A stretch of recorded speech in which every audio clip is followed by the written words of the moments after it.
the piece, you need to get it using your fingers, and then you see the corners of the corners. You need to gather the corners and tuck it into the center, and then roll it using your fingertips until you come up with small pellets. So this is the pellet that you have prepared from the gold foil. This is the one that you can now keep for future use on your patient. Now, how do we keep this? You know what? It matters how you keep the gold. So it is recommended that dentists, during their time that they're using gold, they need to keep it using the gold foil box. Okay? So the gold foil box would look like this. You see this? Yeah, and this is the usual gold foil box that the dentist would use to keep the pellets. And there will be some procedures. So to keep the gold, you need to fulfill this procedure. The procedure is called preferential contamination. What do we mean by preferential contamination? You being the dentist, you will get 18% ammonia liquid. And then you're gonna get one cotton pellet. This cotton pellet, you need to dip it into the ammonia. And then after that, you place one pellet on each of the section of the gold box so that you can keep the pellets of gold together with one pellet of ammonia in each of the section. So again, what's the purpose of ammonia? Oh, take note of this. 18% ammonia, when you place it there, the ammonia will preferentially contaminate the surface of the gold, but in a positive manner. So the ammonia, let's say for example, this is the gold. The ammonia will start to coat the surface of the gold. So now it becomes contaminated with ammonia. So the good thing is, when there is ammonia that has now contaminated the gold, the deleterious oxides, the destructive oxides present in the air, it will never contaminate the gold. Kasi deleterious oxides, when it contaminates the gold, it's very difficult to remove it. So it can affect the welding of the gold. But if it is ammonia, you don't have to worry because ammonia can easily be removed by the dentist. So we have the procedure of removing it later before use. Okay, so that's about the gold foil. Now let's talk about the other type of direct gold, which is electrolytic precipitate. When you say electrolytic precipitate, this is the microcrystalline gold powder. So the manner of making this is not by rolling or hammering. Kasi when we say rolling or hammering, that is the beaten gold, gold foil. Now, electrolytic precipitate, the manner of manufacturing is by electrolytic precipitation. Electrolytic precipitation is the method. So this is how it goes. Okay? So later, I'll be telling you how it is manufactured. Now, electrolytic precipitate, it is also called the crystalline gold or the matte gold or the sponge gold. So again, the manner of making this is not by hammering or rolling. It is by electrolytic precipitate. Okay? So how it is manufactured? This is the manufacturing, no? So it can be made by electrolytic precipitate or without electrolysis or smelting. By means of precipitation, this is the procedure. So how do we manufacture the gold? Using precipitation method. So it involves dissolving gold in a solution of chemicals. So the manufacturers, they would use the chemical to precipitate the gold, to make the gold come out of the solution. So the solution is made up of reducing agent, that's a chemical. Kasi initially, nasaan ba yung gold? With this one, the gold is in gold chloride solution. So this would contain the gold, but you cannot see the gold particles yet, right? Because the gold is combined together with gold chloride or other gold compound. So to remove the other components, just to get the pure gold, through precipitation using reducing agent, example, sodium metabisulfite or sodium borohydride. So when you immerse the gold together with these solutions, the reducing solution, the gold compound is dissolved. And using heat, To further dissolve it, once the gold is dissolved, the reducing agent is added into the solution that will cause the gold to precipitate, to come out, so that the gold will now be separated from the other compounds. So that's the method of precipitation. And then after that, you see the gold, the precipitated gold, the next procedure is, this precipitated gold now, they will now be heated below the melting point of gold. Kasi the melting point of gold is 1063 degrees Celsius. So at this temperature, this will become heated, the precipitated gold, na, to come out with crystalline matte or sponge gold. So that procedure is called precipitation, electrolytic precipitation. So the most common type of electrolytic precipitate gold is the matte gold. So matte gold, again, the procedure is by electrolytic precipitation. So how is this prepared by the manufacturer? So after precipitating the gold particles will be sandwiched between gold foil. That's how matte gold is produced by the manufacturer. So sa sandwich pa rin yan, gold foil, and then they will add the electrolytic precipitate gold at the middle, and then they will put on top another gold foil. And then they will now be prepared using this technique. That's the matte gold. So when can we use? So during the time that they're still using the gold, the matte gold, this is what is used to build up the internal bulk of the restoration. So example, if you have a class 1 like this, so for a class 1 like this, the internal portion of the restoration, the dentist would use the matte gold. Because what's good about the matte gold, it can easily become condensed. Compared to gold foil, this can easily become condensed, easy to condense. And it's very easy to adapt the matte gold to the line angles, point angles. So for convenience. Now on the surface, they don't use the matte gold. Instead, they use the gold foil. Why? Kasi the problem with the matte gold, if you use it on the surface, the matte gold, there will be some void spaces. There will be a lot of spaces or air inside the restoration. So when you put it on the surface would have these porosities. Okay, that can affect the property, the physical property of the gold.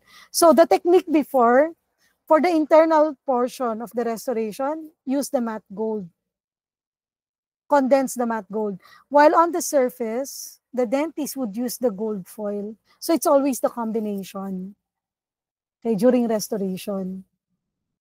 Because again, usually it's loosely packed, it's friable, and it contains a lot of void spaces. So you don't want to use it on the surface. On the external surface, gold foil is favored. On the internal portion of the restoration, matte gold is what is used. And then another variation of this electrolytic precipitate is the alloyed electrolytic precipitate. Oh, you see the term alloy. That means gold is combined with other components. So for the alloyed electrolytic precipitate, what is added to gold is the calcium particles. So calcium is added to the electrolytic precipitate gold because what they like about the calcium can strengthen the restoration, because if it's only pure gold, again, it's not as strong. So to make it stronger, added will be the calcium. Magko-combine ba? Can we combine gold with the calcium? Definitely yes, when you sinter it. So when you say sintering, gold will be heated at a high temperature together with the calcium. So by sintering, calcium will be converted to a matte form. Okay, so to strengthen the restoration, just like when you add platinum. Okay, yan. Now, the last type of direct gold is the powdered gold. The powdered gold, this is manufactured by atomization naman. So, how is atomization done? Atomization, this is done by heating the gold until it's, when you heat the gold, diba? When you heat the solid gold beyond the melting point, the gold will become liquid. While liquid state is the gold will be sprayed into a closed chamber machine. So by means of spraying it into the air, into that machine, so the gold will solidify in the air, and that will become the powdered gold. So by atomization. But powdered gold can be a combination of atomization and precipitation, but basically it's more of atomization. And the most common brand name of powdered gold is the Williams Easy Gold. Okay? Yan. So the powdered gold, how is it manufactured to become Williams Easy Gold? So the powdered gold, this is also sandwiched or wrapped in gold foil. Kasi if it's powder, it's very difficult for you to use it into the restoration, diba? So it needs to be wrapped in foil also, the powdered gold. So those are the different kinds of gold. Just to summarize, gold foil, electrolytic precipitate gold, and the powdered gold. So those are the three kinds of direct golds. For the internal bulk, what they advocate is the use of matte gold. On the surface, to produce less voids, gold foil. So now let's talk about the cohesion of the gold. So again, in a cavity like this, let's say for example, this is the tooth cavity. For you to fill it up with gold, you need to turn the gold into small pellets. So the filling of the gold is actually layer by layer incremental filling. So one increment of gold can combine with another increment of gold. So they can combine together by means of condensation.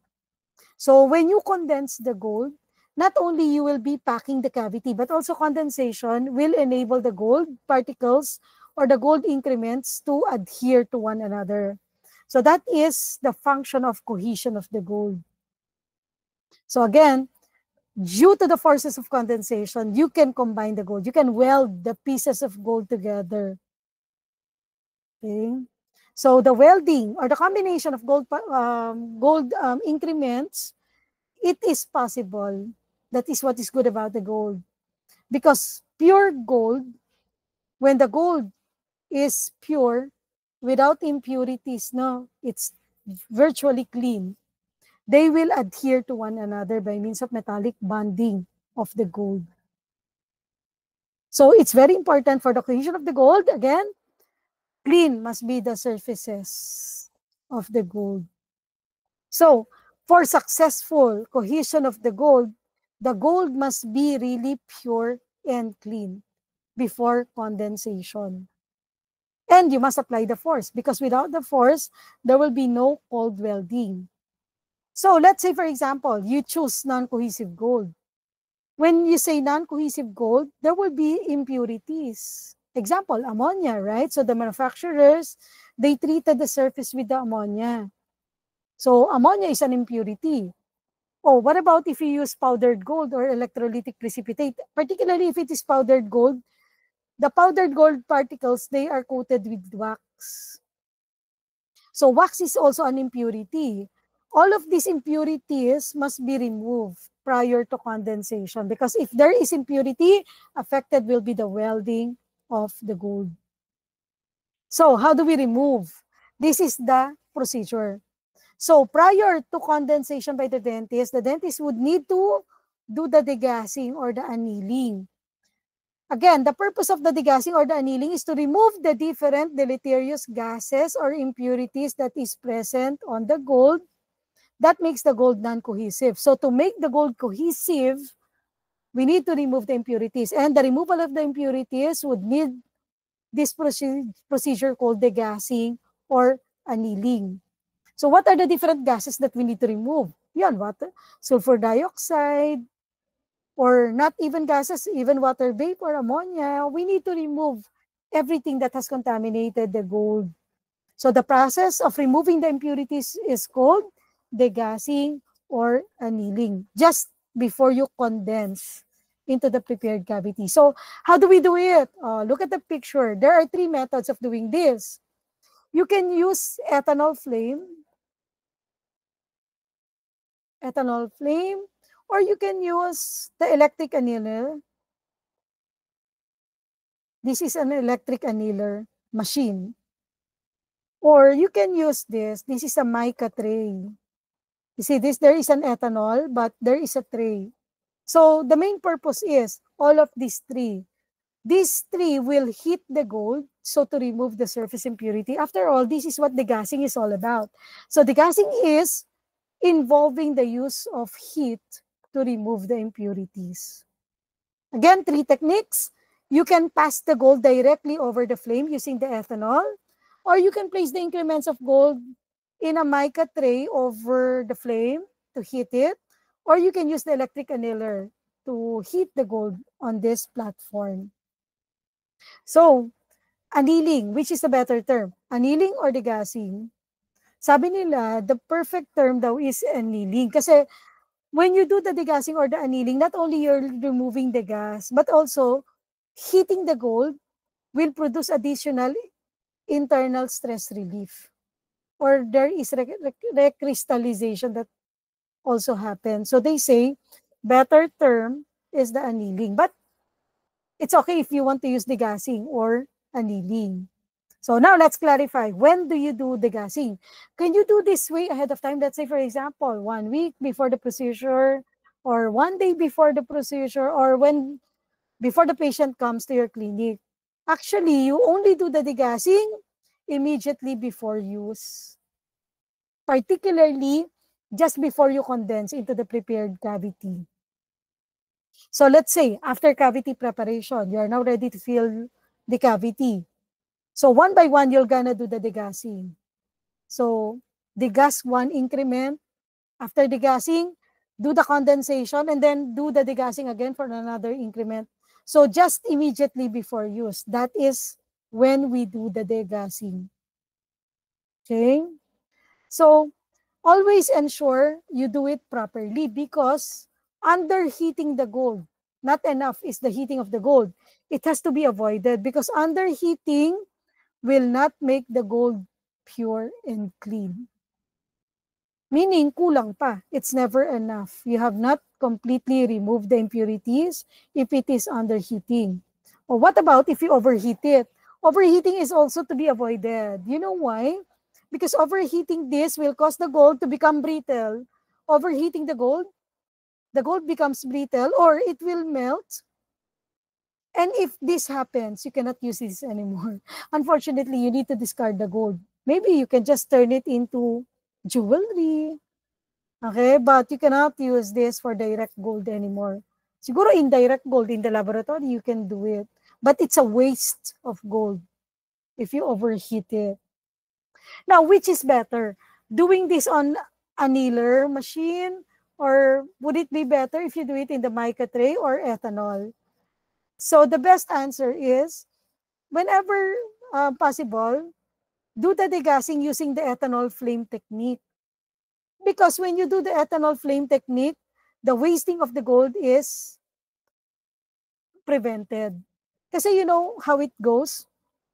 Kasi when you do the ethanol flame technique, using the gold foil passing instrument, this is the instrument, no? You'll be gathering one small piece of gold. So when you do the degassing, this technique, wasting of gold is prevented. Kasi if you do the electric annealing technique or the mica tray technique, you have to, kasi this is a slower process. This is the faster process. All the pieces of gold must be heated at the same time. So that, let's say, for example, you only consume this amount. What's going to happen to the remaining? It has to be discarded. It cannot be reused anymore. So wasting of gold is not a problem when you use the ethanol flame technique. So let's see, how do you do it? So for the ethanol flame technique, you have to use the alcohol lamp, and you have to use the the alcohol, no, ethanol. So this is the procedure. Procedure number 1, using the foil passing instrument, the instrument that I showed you. You get one piece of gold. And then, when you look at the flame, diba, usually the flame, it has the inner core blue flame. So you use this blue inner core flame. This is where you will be putting the increment of gold. How long? How long are you going to hold the gold in this blue inner core flame? So you just have to wait using your eyes, visualize. You wait until the gold becomes dull red. So from gold color, the gold will become dull red in color when it's heated. So when you see it now becomes dull red, that's enough. You need to withdraw the instrument from the flame and then wait for a couple of seconds. Kasi it's too hot, diba? Especially if it's dull red. So because it's too hot, the patient might feel pain because of this. So cool it down. Do not blow. Do not blow, ha. So wait a few seconds until you cool it down for a bit. So after cooling it down, after a few seconds, now it's ready for condensation into the prepared cavity. So this is the procedure. And then you have to do it piece by piece. Or after condensing that, you get another piece, do the procedure again until you completely filled the cavity preparation. Okay, so that's the procedure. Again, when do we do this? During condensation only. Okay. Now, what about if you're using easy gold pellet? For easy gold pellet, diba, these particles, they are coated with wax. The powdered gold is coated with wax. So how do you do the degassing? Almost the same thing, except that with the gold pellet, you have to wait. You have to put the gold into the inner core blue flame. You need to wait until you see the ignition of the wax because the wax will ignite, right? Diba, what happens when you put a wax into the flame? There will be ignition, right? So you need to wait until you see the ignition, until it's over. Okay, and then the pellet, after the wax has been eliminated, the pellet becomes dull red. For 2 to 3 seconds, hold it there, and then remove from the flame, and it's now ready for condensation by the dentist. So basically the same procedure, except that with this one, you need to eliminate the wax first. So that's the degassing procedure. Again, why do we do the degassing? That's to remove the impurity in the gold, to facilitate the welding, the cohesion of the gold. So now let's see the principles of compaction.